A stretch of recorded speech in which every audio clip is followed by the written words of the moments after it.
ఆ పువ్వుని కూడా అలాంటి జాడలోనే ఉంది కాబట్టి ఇతడే మహాభీషుడు, ప్రతీప మహారాజు కొడుకైనాడు అని నిశ్చయించుకున్నది. దరిచేరి చిరునవ్వుల పలుకులతో తేనెనొలికిస్తూ అన్నది, నేనెవరైతేనేమి, నీవు ప్రతీప మహారాజు కుమారుడవు, మాననీయుడవు. నేను నిన్ను వరించి ఉన్నాను. నన్ను నీవు కోరడం నాకెంతో సంతోషం. కానీ నా మాట విను. నేను ఏ పని చేసినా నీవు కాదనకూడదు. అలాగే నన్ను ఏ పరిస్థితిలోనూ విపరీతంగా దూషించరాదు.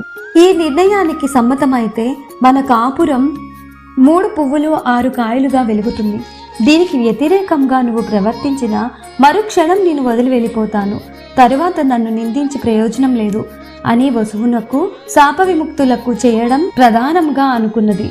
రాజుకు తనపై ఉన్న ప్రేమకు తప్పక అంగీకరిస్తాడని అనుకున్నది. For more videos, please like, share and subscribe to our channel.